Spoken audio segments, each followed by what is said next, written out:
تنها کاری که ما الان باید بکنیم اینه که ما از این سمت که حرکت میکنیم، خب ما سمت چپ نداریم، چون چپمون یعنی الان چپ مقطع ارزی بی‌معنیه تو این قسمت. پس ما میایم اینجا، اینو یه من میبندم، میرم تو منوی آپشنز، قسمت تین ستینگز، توی تب پروفایل اند سکشنز. اولا اینجا لفت بیت رو 0 میکنم. حالا اینجا شما میتونید شیبای خاکریز و خاک برداریتون هم تعیین کنید. ما حالا میذاریم همین بمونه، این 2:3 در واقع، این 1:1. اوکی میکنم و توی حالا مود پروفایلر که وارد بشین، شما میبینید که مقاطع ارزی شما که توی این قسمت سمت راست پروفایلر نمایش داده میشه، سمت چپ دیگه نداره. یعنی چون سمت چپش رو در واقع ما جزء پلتفرم محاسبات احجام کرده بودیم، ما اینو اومدیم الان به عنوان یه مسیر گذاشتیم. حالا ما میتونیم همینجا الان این انتهام که بریم، تو این قسمت برامون مقدار کات توتال و فیل توتال رو کلا نوشته که خود این مسیرم 25000 متر مکعب خاک برداری داشته و 1600 متر مکعب هم خاکریزی و طول مسیرم در حدود 500 متر مسیر بود. این هم روشیه برای اینکه شما، حالا ما اینو به عنوان مثال به عنوان یه لبه کار دادیم که حالا پهنای 365 داشت سمت راست، در واقع فرض کنیم یه مسیریه. به طور کلی تو تمام پروژه‌ای که شما یه پلتفرم هایی دارین و این وسط پلتفرم ها خیابون هایی هست، حالا فرض کنین هر کدوم از اون خیابون ها میتونن به عنوان مسیر مدل بشن. ارتفاعاتشو میتونید حالا توی پشتنامه توی این مود پروفایلر خط پروژه هاشو بذارین و همونجا محاسبات احجامش هم انجام بدین. البته این محاسبات احجام مربوط به این مسیر و اینها حالت دقیق ترش اگه بخواید، باید این فایل الان خود این مسیر رو انتقال بدین به نرم افزار CSDP و تو اونجا محاسبات دقیق انجام بدین، چون به هر حال اینجا اگه دقت کنید الان شما تو ترانشتون این حالت رافلی براتون تقریبی داره حساب میکنه. الان شما تو ترانشتون تو اون سمت راست همونطور که دقت میکنین یه حالت زوزنقه ساده در نظر گرفته.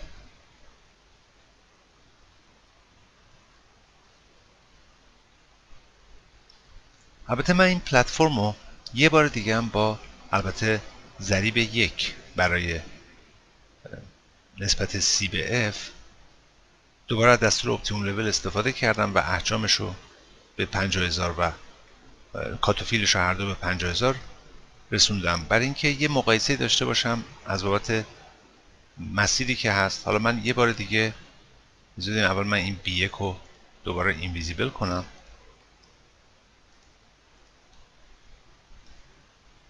من یه بار دیگه توی همین مسیر مربوط به اینجا، این دفعه یعنی همون گروپ 3، فقط این دفعه به عنوان مسیر شماره 2 میذارم زمینم برداشت کنه به عنوان روت آیدی شماره 2 منتها ذخیره کنه. البته من فکر کنم باید اینا رو من باید دوباره 10 میکردم. یه بار دیگه من اینا رو 1 بکنم و 10 دوباره استارت کنیم روت آیدی شماره 2 رو و یه بارم همین باز دوباره آبجکت گروپ 3 رو، حالا اینا رو همون 1000 میکنم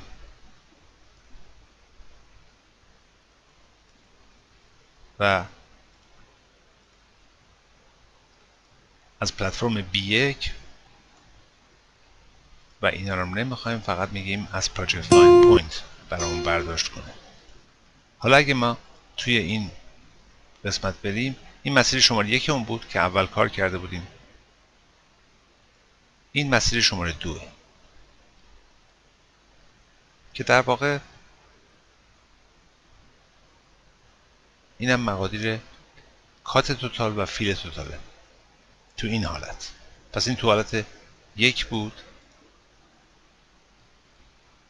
که اینجا 25000 تا کات بود، حالا اینجا 3000 تا کات خود اون قسمت اومد پایین.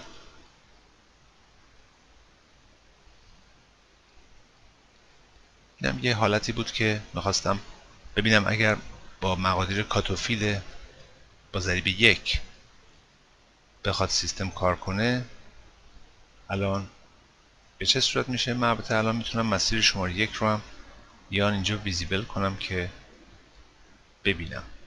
یه مقدار در واقع مسیر شماره 2 مون خط پروژهش بالاتره، اونم به خاطر اون تصحیحی بود که در واقع برنامه برامون انجام داده بود. اینجا میبینم تصحیحش چقدر رفته بود بالا.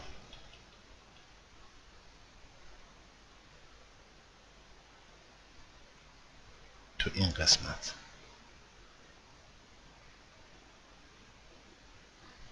85 صدم بر اینجا مشخصه که تو حالت مساوی، برای اینکه کات و فیلم مساوی باشه 85 صدم پلتفرممون رو کشته بود بالا که این در واقع مشخصه الان.